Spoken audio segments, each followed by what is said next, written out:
Hello students welcome to my SM studio YouTube channel. आज मैं class 9 তোমালোকৰ অসমীয়া বিষয়ৰ চ্যাপ্টাৰ নাম্বাৰ 8 দি আছে অন্ধবিশ্বাস আৰু কুসংস্কাৰ। এই চ্যাপ্টাৰখিনি আজি আমি আলোচনা কৰিম।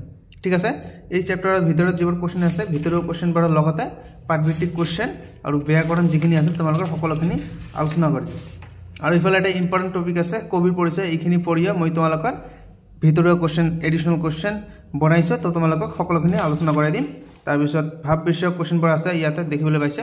এই সকলোবোৰ কোশ্চেন মই আজি আলোচনা কৰি দিম। তো তোমালোকে যদি কোনোবাই চ্যাপ্টাৰ নাম্বাৰ 6 অন্যৰ প্ৰতি ব্যৱহাৰ ইয়াতে দি আছে আৰু সময় যদি তোমালোকক লাগে মই ডেসক্ৰিপশনত লিংক দি দিম, তোমালোকে ক্লিক কৰি চাই ল'লে হৈ গ'ল। ঠিক আছে, তো আহক আমি ভিডিঅ'টো ষ্টাৰ্ট কৰোঁ। চ্যাপ্টাৰ নাম্বাৰ 8 অন্ধবিশ্বাস আৰু কুসংস্কাৰ, অতিৰিক্ত প্ৰশ্ন আৰু উত্তৰ, চমু উত্তৰ দি আছে। তো তোমালোকক এটা ৰিকুৱেষ্ট কৰিছোঁ, কোনোবাই যদি এতিয়ালৈকে চেনেলটো ছাবস্ক্ৰাইব কৰা নাই তোমালোকে চেনেলটো ছাবস্ক্ৰাইব কৰি লোৱা, ভিডিঅ'টোত এটা লাইক কৰি দিয়া আৰু কমেণ্ট কৰিবলৈ নাপাহৰিবা। চমু উত্তৰ দি আছে। প্ৰথম কোশ্চেন দি আছে যে অন্ধবিশ্বাস আৰু কুসংস্কাৰ পাঠটিৰ লেখক কোন? Most important question. তো ইয়াৰ উত্তৰ ইয়াতে দি আছে। ইয়াত উত্তৰ দি আছে যে পাঠটিৰ লেখক জয়ন্ত মাধৱ বৰা। ঠিক আছে। 2 নম্বৰ কোশ্চেন দি আছে যে অন্ধবিশ্বাস আৰু কুসংস্কাৰৰ আঁতৰাবৰ ক্ষেত্ৰত আটাইতকৈ শক্তিশালী আহিলা কি? মোষ্ট ইম্পৰ্টেণ্ট কোশ্চেন হয় এইটো।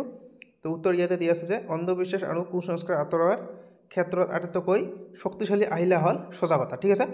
তো 3 নম্বৰ কোশ্চেন দি আছে যে লেখক জয়ন্ত মাধৱ বৰাই কোনখন গ্ৰন্থৰ বাবে সাহিত্য অকাডেমি বঁটা লাভ কৰিছিল? ইয়াৰ উত্তৰ দি আছে যে মৰিয়া হলা উপন্যাসৰ বাবে জয়ন্ত মাধৱ বৰাই সাহিত্য অকাডেমি বঁটা লাভ কৰিছিল। ঠিক আছে। 4 নম্বৰ কোশ্চেন দি আছে যে তেওঁ কোনখন গ্ৰন্থৰ বাবে সাহিত্য সভাৰ অম্বিকাগিৰি ৰায়চৌধুৰী বঁটা লাভ কৰিছিল? Most important question. ইয়াৰ উত্তৰ দি আছে যে লেখকৰ গল্প সংকলন জাকৈয়া ছোৱালীৰ বাবে 2013 চনত জয়ন্ত মাধৱ বৰা অসম সাহিত্য সভাৰ অম্বিকাগিৰি ৰায়চৌধুৰী বঁটা লাভ কৰে। ঠিক আছে। 5 নম্বৰ কোশ্চেন দি আছে যে কোনখন গ্ৰন্থৰ বাবে তেওঁ অসম সাহিত্য সভাৰ গিৰিধৰ শৰ্মা বঁটা লাভ কৰে? ঠিক আছে। তো উত্তৰ দি আছে যে অমৃত উপন্যাসৰ বাবে 1987 চনত তেওঁ অসম সাহিত্য সভাৰ গিৰিধৰ শৰ্মা বঁটা লাভ কৰে। ঠিক আছে। তো কোশ্চেন নম্বৰ 6 দি আছে যে লেখক জয়ন্ত মাধৱ বৰাই কোনখন বিশ্ববিদ্যালয়ৰ পৰা কি বিষয়ত স্নাতকোত্তৰ ডিগ্ৰী লাভ কৰে? ঠিক আছে। উত্তৰ দি আছে যে লেখক জয়ন্ত মাধৱ বৰাই ডিব্ৰুগড় বিশ্ববিদ্যালয়ৰ পৰা পদাৰ্থ বিজ্ঞানত স্নাতকোত্তৰ ডিগ্ৰী লাভ কৰে। তাৰপিছত কোশ্চেন নম্বৰ 7 দি আছে। এই কোশ্চেনটো অলপ বৰ্ড হ'ব।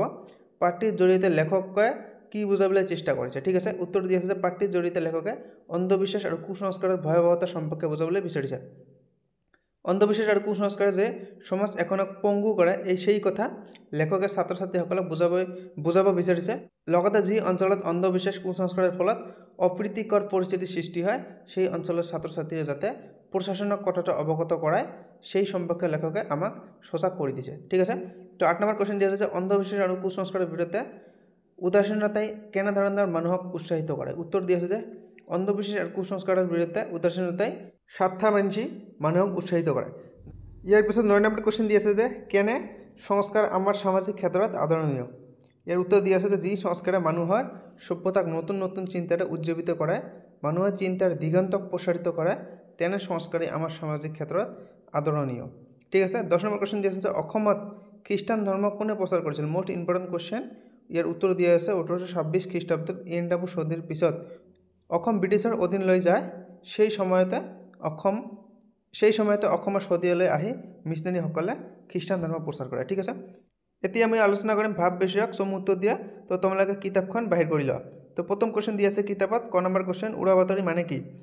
ইয়াৰ উত্তৰ দি আছে যে যিবোৰ বাতৰি সত্যৰ ওপৰত প্ৰতিষ্ঠিত নহয় অথচ অজ্ঞানতাৰ কাৰণে বা মানুহক উত্তেজিত কৰি তুলিবৰ বাবেই উদ্দেশ্যপ্ৰণোদিতভাৱে প্ৰচাৰ কৰা হয় আৰু চিন্তাশূন্য বিবেকশূন্য কিছু লোকে সেই বাতৰিক সত্য বুলি বিশ্বাস কৰে, সেয়া হৈছে উৰা বাতৰি। ঠিক আছে। এতিয়া কুসংস্কাৰ পঢ়িম আমি। কুসংস্কাৰ দি আছে যিবোৰ নীতি নিয়ম ব্যৱস্থা পৰম্পৰা এখন সুস্থ সমাজৰ পৰিপন্থী সমাজৰ অগ্ৰগতিত গতিৰোধ হৈ থিয় দিয়ে সেইবোৰেই কুসংস্কাৰ। ঠিক আছে। 10 নম্বৰ কোশ্চেন দি আছে যে অন্ধবিশ্বাস কুসংস্কাৰ পৃথিৱীৰ আটাইতকৈ গধুৰ বোজা কথাষাৰ কোনে কৈছিল? Most important question. ইয়াৰ উত্তৰ দি আছে যে কথাষাৰ ডক্টৰ সৰ্বপল্লী ৰাধাকৃষ্ণনে কৈছিল। ঠিক আছে। সৰ্বপল্লী ৰাধাকৃষ্ণ কোন আছিল? সৰ্বপল্লী ৰাধাকৃষ্ণ ভাৰতৰ প্ৰথম উপ ৰাষ্ট্ৰপতি আছিল। ঠিক আছে। তাৰপিছত তেওঁ দ্বিতীয় ৰাষ্ট্ৰপতি আছিল ভাৰতৰ। তাৰপিছত দি আছে 10 নম্বৰ কোশ্চেন কোন সন্ধিৰ পিছত আৰু কেতিয়া অসম ব্ৰিটিছৰ অধীনলৈ যায়? ইয়াৰ উত্তৰ দি আছে যে 1826 খ্ৰীষ্টাব্দৰ ইণ্ডাবু সন্ধিৰ পিছত অসম ব্ৰিটিছৰ অধীনলৈ যায়। ঠিক আছে। তো 19 নম্বৰ কোশ্চেন দি আছে যে অসমলৈ আহি সৌদিয়া সমীক্ষাৰ জলবায়ুত শদিৰ সেমেকা জলবায়ুত মিছনেৰীসকলে কেনেধৰণৰ ৰোগত আক্ৰান্ত হৈছিল ইয়াৰ উত্তৰ দিয়া আছে যে অসমলৈ আহি শদিৰ সেমেকা জলবায়ুত মিছনেৰীসকল কলেৰা ৰোগত আক্ৰান্ত হৈছিল ঠিক আছে ইয়াৰ পিছত কোৱেশ্চন নম্বৰ 2 দিয়া আছে অন্ধবিশ্বাস মানে কি অন্ধবিশ্বাসে সমাজত কেনেধৰণৰ সমস্যা সৃষ্টি কৰিব পাৰে লিখা ইয়াৰ উত্তৰ দিয়া আছে ইয়াতে জীৱৰ বিশ্বাস বা ধাৰণা যুক্তিৰ ওপৰত প্ৰতিষ্ঠিত নহয় অন্ধবিশ্বাসে প্ৰেম মমতা মানৱতা আদি মানৱীয় প্ৰমূল্যসমূহক আঘাত কৰি সভ্য মানৱ সমাজ এখনত কুলসিত কৰে জনজীৱনৰ সুস্থ জীৱন ধাৰণৰ ব্যৱস্থাটো বিপৰ্যয় কৰি সমাজখনক অশান্ত আৰু অস্থিৰ কৰি তোলে মানুহেই মানুহৰ শত্ৰু হৈ পৰে সেয়েহে ডক্টৰ সৰ্বপল্লী ৰাধাকৃষ্ণনে কৈছিল অন্ধবিশ্বাস কুসংস্কাৰ পৃথিৱীৰ আটাইতকৈ গধুৰ বোজা ঠিক আছে তো 3 নম্বৰ কোৱেশ্চনটো পঢ়ি যাওক তোমালোকে 3 নম্বৰ কোৱেশ্চন কৈছে যে কি কাৰণত অন্ধবিশ্বাস কুসংস্কাৰৰ দ্বাৰা জনসাধাৰণ প্ৰভাৱিত হয় উত্তৰ দিয়া আছে যে অন্ধবিশ্বাস কুসংস্কাৰৰ দ্বাৰা জনসাধাৰণ প্ৰভাৱিত হোৱাৰ কাৰণ হৈছে প্ৰথমটো দিয়া আছে জ্ঞানৰ অভাৱৰ বাবে মানুহে কুসংস্কাৰ অন্ধবিশ্বাসৰ দ্বাৰা প্ৰভাৱিত হয় দ্বিতীয়তে দিয়া আছে মানুহৰ নেতিবাচক দৃষ্টিভংগীৰ বাবে আৰু ভোগ সৰ্বজ অধ্যয়ন বিমুখ চৰিত্ৰৰ বাবে অন্ধবিশ্বাস কুসংস্কাৰ আদিৰ দ্বাৰা প্ৰভাৱিত হয় তৃতীয়তে দিয়া আছে নেতৃত্ব স্থায়ী লোকে 3 নম্বৰ দিয়া আছে নেতৃত্ব স্থায়ী লোকে স্বাৰ্থ সিদ্ধিৰ বাবে সমাজৰ ক্ষতিকাৰক কাম কৰিবলৈ কুণ্ঠাবোধ নকৰাৰ ফলত এছাম লোকে বিভিন্ন কুসংস্কাৰ অন্ধবিশ্বাস দ্বাৰা প্ৰভাৱিত হয় 4 নম্বৰ দিয়া আছে যে ভ্ৰমণে মনৰ পৰিধি বহল কৰে ভিতৰুৱা যোগাযোগ ব্যৱস্থা সুবিধা নথকা অঞ্চলৰ বহু লোকে মনৰ ভাৱ বাহিৰৰ অঞ্চলৰ লোকৰ সৈতে বিনিময় কৰাৰ সুবিধা নাপায় বিনিময় যদি নহয় মনৰ দিগন্ত প্ৰসাৰিত হ'ব কেনেকৈ জনসাধাৰণৰ অন্ধবিশ্বাসী হোৱাৰ কুসংস্কাৰ সাৱটি থকা ইও এক কাৰণ ইয়াৰ পিছত 5 নম্বৰ দিয়া আছে সহজতে সকলো পোৱাৰ মনোবৃত্তিৰ বাবে মানুহ অন্ধবিশ্বাসী হয় কষ্ট নকৰাকৈ কম আয়সতে মানুহক সকলো লাগে 6 নম্বৰ দিয়া আছে যে বিজ্ঞানসন্মত মানসিকতাৰ অভাৱৰ বাবে মানুহ অন্ধবিশ্বাস কুসংস্কাৰ আদি দ্বাৰা প্ৰভাৱিত হয় ইয়াৰ পিছত 4 নম্বৰ কোৱেশ্চন দিয়া আছে যে অন্ধবিশ্বাস কুসংস্কাৰ আদি নিয়ন্ত্ৰণ কৰিবলৈ কেনেধৰণৰ আঁচনি গ্ৰহণ কৰিব পাৰি উত্তৰ দিয়া আছে যে অন্ধবিশ্বাস আৰু কুসংস্কাৰ আঁতৰ কৰাৰ ক্ষেত্ৰত সজাগতা হ'ল এটা শক্তিশালী আহিলা অন্ধবিশ্বাস কুসংস্কাৰে সমাজ এখনক পংগু কৰে 21 শতিকাৰ সমাজ এখনক যে আকৌ আদিম স্তৰলৈ লৈ যায় এইটো বুজি পাব লাগিব সেয়ে বিদ্যালয় পাঠ্যক্ৰমত এই বিষয়টি অন্তৰ্ভুক্ত কৰিব লাগিব যাতে ছাত্ৰ ছাত্ৰীয়ে অন্ধবিশ্বাস কুসংস্কাৰৰ ভয়াবহতা শৰীৰৰ পৰা বুজিব পায় বিদ্যালয় আৰু মহাবিদ্যালয় পৰ্যায়ত ৰচনা প্ৰতিযোগিতা বা তেনে ধৰণৰ অন্যান্য প্ৰতিযোগিতা ছাত্ৰ ছাত্ৰীক জড়িত কৰিও সজাগতা আনিব পৰা যায় তথ্যচিত্ৰ বা তেনে ধৰণৰ প্ৰচাৰ মাধ্যমৰ জৰিয়তে জনসাধাৰণৰ মাজত সজাগতা অনাটো খুব জৰুৰী জনসাধাৰণৰ মনৰ অন্ধবিশ্বাস কুসংস্কাৰ আদি নিৰ্মূল কৰাৰ বাবে বৈজ্ঞানিক মানসিকতা গঢ় লৈ উঠাটো অত্যন্ত প্ৰয়োজন তাৰপিছত 5 নম্বৰ কোৱেশ্চন দিয়া আছে যে ডাইনী সোপাধৰা এইবোৰ অন্ধবিশ্বাস বুলি জানিও কিছু লোকে এই বিষয় দুটাক লৈ উৰা বাতৰি প্ৰচাৰ কৰে আৰু বহু লোকে বিশ্বাস কৰি লয় ইয়াৰ কাৰণ কি বুলি তুমি ভাবা ইয়াৰ উত্তৰ দিয়া আছে যে ডাইনী সোপাধৰা এইবোৰ অন্ধবিশ্বাস বুলি জানিও কিছু লোকে এই বিষয় দুটাক লৈ উৰা বাতৰি প্ৰচাৰ কৰে আৰু বহু লোকে অন্ধবিশ্বাস কৰি লয় ইয়াৰ কাৰণ হল কিছু অসৎ প্ৰবৃত্তিৰ লোকৰ ন্যস্ত সিদ্ধি কৰা তেওঁলোকে ইমান চতুৰালিৰে অন্ধবিশ্বাসবোৰ প্ৰচাৰ কৰে যে শিক্ষিত মানুহৰ কথা বাদে শিক্ষিত সমাজ সেইবোৰ বিশ্বাস কৰি লয় তাৰ দ্বাৰা এই অসৎ প্ৰবৃত্তিৰ লোকসকলৰ কিবা এটা স্বাৰ্থ সিদ্ধি হয় কিছুমান দুষ্ট প্ৰকৃতিৰ লোকে সমাজক ভীতিগ্ৰস্ত আৰু অস্থিৰ কৰি তুলিবলৈ উৰা বাতৰি প্ৰচাৰ কৰে তাৰপিছত 6 নম্বৰ কোৱেশ্চন দিয়া আছে তেওঁলোকৰ অঞ্চলত প্ৰচলিত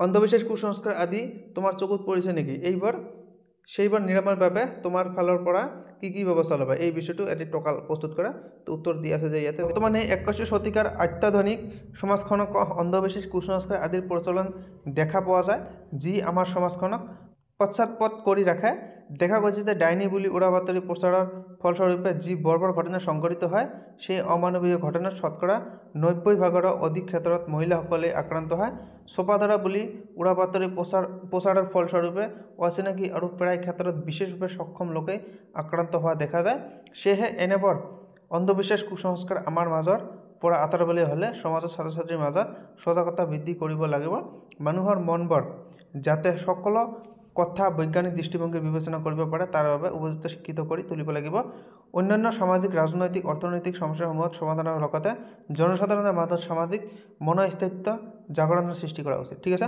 7 নম্বৰ দিয়া আছে যে ব্যাখ্যা কৰা প্ৰথম ব্যাখ্যাটো দিয়া আছে ক নম্বৰ কোশ্চেন অন্ধবিশ্বাস কুসংস্কাৰ পৃথিৱীৰ আটাইতকৈ গধুৰ বোজা তো এই ব্যাখ্যাটো কোনে কৈছিল উত্তৰটো হৈছে তোমাৰ ডক্টৰ সৰ্বপল্লী ৰাধাকৃষ্ণনে তো উত্তৰ মই ইয়াত দি দিছোঁ যেহেতু ব্যাখ্যা কৰিব কৈছে উত্তৰ দিয়া আছে যে অন্ধবিশ্বাস কুসংস্কাৰ পৃথিৱীৰ আটাইতকৈ গধুৰ বোজা উক্ত বাক্যটি আমাৰ পাঠ্যপুথিৰ অন্তৰ্গত অন্ধবিশ্বাস আৰু কুসংস্কাৰ নামৰ প্ৰবন্ধটিৰ পৰা তুলি দিয়া হৈছে লেখক জয়ন্ত মাধৱ বৰা তো ইয়াতে ব্যাখ্যাটো দি আছে দূষিত বায়ু অবাঞ্ছিত বিশৃংখল শব্দ মাটি পানী এইবোৰৰ প্ৰদূষণে আমাৰ চৌপাশৰ পৰিৱেশ যিদৰে প্ৰদূষিত কৰি মানুহৰ সুস্থ জীৱন ধাৰণ প্ৰণালীত প্ৰতিকূলৰ সৃষ্টি কৰায় ঠিক সেইদৰে অন্ধবিশ্বাস আৰু কুসংস্কাৰ প্ৰেম মমতা মানৱতা আদি মানৱীয় অমূল্য বা প্ৰমূল্যসমূহক আঘাত কৰি সভ্য মানৱ সমাজ এখনক কলুষিত কৰে জনজীৱনৰ সুস্থ জীৱন ধাৰণৰ ব্যৱস্থাটোক বিপৰ্যয় কৰি সমাজখনক অশান্ত আৰু অস্থিৰ কৰি তোলে অথচ এই অন্ধবিশ্বাস কুসংস্কাৰ উৰাবাতৰি অপপ্ৰচাৰ মানুহে সৃষ্টি কৰা মানুহৰ শত্ৰু হৈ পৰে সেই অৰ্থাৎ অন্ধবিশ্বাস কুসংস্কাৰ পৃথিৱীৰ আটাইতকৈ গধুৰ বোজা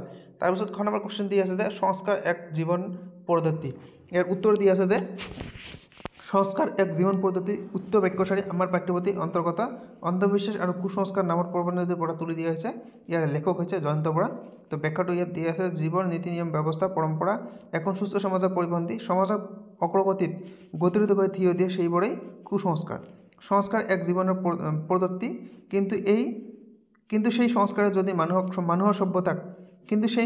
মানুহৰ সভ্যতাক নতুন নতুন চিন্তাৰে উজ্জীৱিত কৰি সময়ৰ লগত দৌৰাৰ পৰিৱৰ্তে স্থিত অৱস্থাক বাহাল ৰাখে তেন্তে সেই সংস্কাৰ আদৰণীয় নহয় কুসংস্কাৰে মানুহৰ চিন্তাক দিগন্তক প্ৰসাৰিত নকৰে তাৰপিছত গ নম্বৰ কুৱেশ্যন দিয়া আছে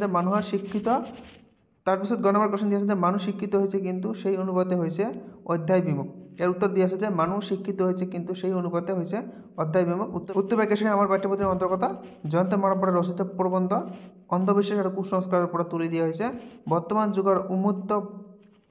যুগৰ উন্মুক্ত ভোগপাতে শিক্ষা জ্ঞান আহৰণৰ আহিলাৰ পৰিৱৰ্তে এটা চাকৰি লাভ কৰাৰ অনিবাৰ্য পথ হিচাপে পৰিগণিত কৰাইছে কৃচ্ছ সাধনাই হ'ল জীৱনৰ সৰ্বশ্ৰেষ্ঠ সাধনা অথচ এই কৃচ্ছ সাধনাৰ পৰাই আজিৰ মানুহক বহুত দূৰলৈ আঁতৰাই নিছে ভোগ বিলাস আৰু স্বস্তি আনন্দ আহৰণৰ প্ৰৱণতাই সমাজত বিশৃংখল পৰিৱেশৰ সৃষ্টি হোৱাৰ অপ্ৰীতিকৰ পৰিস্থিতি সৃষ্টি হোৱাৰ অমানৱীয় কাৰ্যকলাপ সংঘটিত হোৱাৰ এটা অন্যতম কাৰণ হৈছে বৰ্তমান সময়ৰ মানুহৰ অনিয়ন্ত্ৰিত আবেগ নিয়ন্ত্ৰণ কৰিব নোৱাৰাৰ বাবে এটা মূল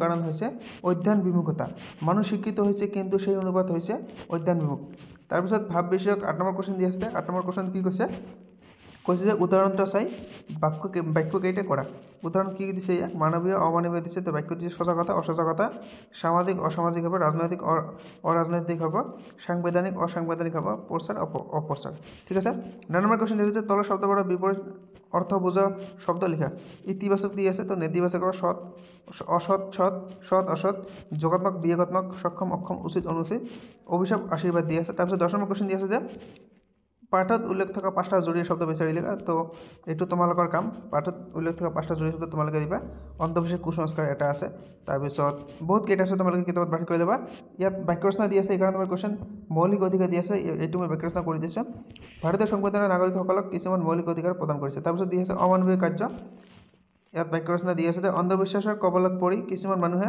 অমানৱীয় কাৰ্য সংঘটিত কৰে ঠিক আছে তাৰপিছত দি আছে প্ৰচাৰ মাধ্যম সমাজৰ সজাগতা সৃষ্টিত প্ৰচাৰ মাধ্যমৰ এক গুৰুত্বপূৰ্ণ দায়িত্ব আছে তাৰপিছত দি আছে সজাগতা সভা আয়োজন কৰি সমাজৰ মানুহবোৰৰ অন্ধবিশ্বাস কুসংস্কাৰৰ পৰা কিছু পৰিমাণে হ'লেও বচাব পাৰি তাৰপিছত দি আছে স্বাৰ্থসাধী লোক প্ৰত্যেক সমাজত স্বাৰ্থনিষ্ঠ লোক থাকে তাৰপিছত দি আছে আদিম স্তৰ অন্ধবিশ্বাস কুসংস্কাৰ আদি সমাজ এখনক পশ্চাৎপদ কৰি আদিম স্তৰলৈ অনমিত কৰে ঠিক আছে তো আজিৰ ভিডিঅ' এইখিনিয়ে যদি ভিডিঅ'টো ভাল লাগে তেনেহ'লে লাইক কৰিব কমেণ্ট কৰিব আৰু চেনেলটো ছাবস্ক্ৰাইব কৰিলে নাপাহৰিব